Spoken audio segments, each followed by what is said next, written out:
প্রতিদিনের অডিও নিউজে স্বাগত। দিনের শীর্ষ খবরগুলো জানিয়ে দিচ্ছি আমি সানজিদা আফরিন সোনিয়া।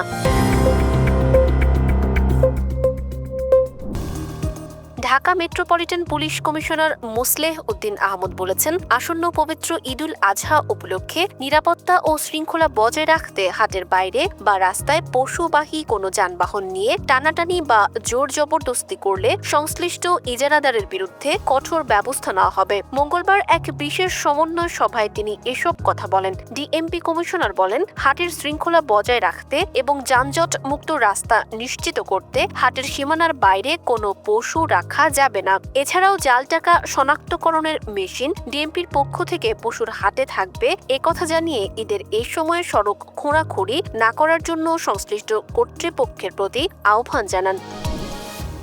সারা দেশে গত ২৪ ঘন্টায় হাম ও এর উপসর্গে আরও ১১ জনের মৃত্যু হয়েছে। পাশাপাশি একই সময় নতুন করে ১,৩৩৭ জনের শরীরে হাম ও এর উপসর্গ পাওয়া গেছে। মঙ্গলবার স্বাস্থ্য অধিদপ্তরের নিয়মিত প্রতিবেদনে এ তথ্য জানানো হয়েছে। এতে জানানো হয়, ২৪ ঘন্টায় দেশে নিশ্চিত হামে আক্রান্ত অবস্থায় ২ জনের মৃত্যু হয়েছে, আর উপসর্গ নিয়ে মারা গেছে ৯ জন। গত ২৪ ঘন্টায় হামের উপসর্গ নিয়ে মারা যাওয়া ৯ শিশুর মধ্যে ঢাকা ও সিলেট বিভাগে রয়েছে ৩ জন করে। এছাড়া চট্টগ্রাম, ময়মনসিংহ ও খুলনা বিভাগে ১ জন করে মারা গেছে। পটুয়াখালীর বাউফলে জনগুরুত্বপূর্ণ একটি সেতু নির্মাণের সম্ভাব্যতা যাচাই করতে গিয়ে বিএনপি ও জামায়াত নেতাকর্মীদের কাছে অবরুদ্ধ হয়ে পড়েন সড়ক পরিবহন ও সেতুমন্ত্রী শেখ রবিউল আলম। মঙ্গলবার উপজেলার বগা ফেরিঘাট এলাকায় এই ঘটনা ঘটেছে। দুই পক্ষের মুখোমুখি অবস্থানের কারণে প্রায় ১ ঘণ্টা অবরুদ্ধ থাকার পর পুলিশের সহায়তায় ঘটনাস্থল ত্যাগ করেন মন্ত্রী। সম্প্রতি বাউফলের প্রবেশদ্বার বগা এলাকায় লোহালিয়া নদীর ওপর নবম বাংলাদেশ চীন মৈত্রী সেতু নির্মাণের উদ্যোগ নেওয়া হয়। অত্যন্ত জনগুরুত্বপূর্ণ এই সেতু নির্মাণ হলে ভোলা, লক্ষ্মীপুর ও পটুয়াখালীর সঙ্গে সড়ক যোগাযোগ স্থাপিত হবে। রাজধানীর পল্লবীতে ৭ বছরের একটি শিশুকে গলা কেটে হত্যার অভিযোগ উঠেছে তাদেরই প্রতিবেশী এক ব্যক্তির বিরুদ্ধে। মঙ্গলবার পল্লবীর ১১ নম্বর সেকশনের বি ব্লকের একটি ভবনের ফ্ল্যাট থেকে লামিসা নামে এই শিশুর লাশ উদ্ধারের তথ্য দিয়েছে পুলিশ। শিশুটির বাবার নাম আব্দুল হান্নান। পুলিশ বলছে, সকালে পাশের ফ্ল্যাটের বাসিন্দা ৩২ বছরের সোহেল শিশুটিকে গলা কেটে হত্যার পর মাথাটি শরীর থেকে বিচ্ছিন্ন করে ফেলে। পল্লবী থানার ওসি হাসান বাশির জানান, প্রাথমিকভাবে আমরা জানতে পেরেছি শিশুটিকে ধর্ষণের পর গলা কেটে হত্যা করা হয়েছে।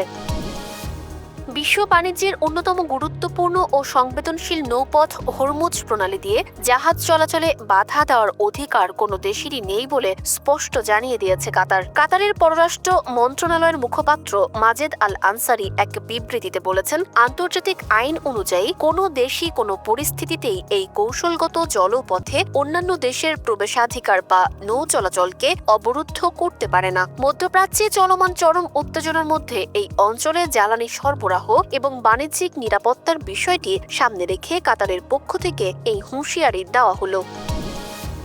চলতি মৌসুমের শেষে ম্যানচেস্টার সিটিতে শেষ হচ্ছে পেপ এরার অধ্যায়। পরবর্তী কোচ হিসেবে দায়িত্ব নিতে যাচ্ছেন এনজো মারেস্কা।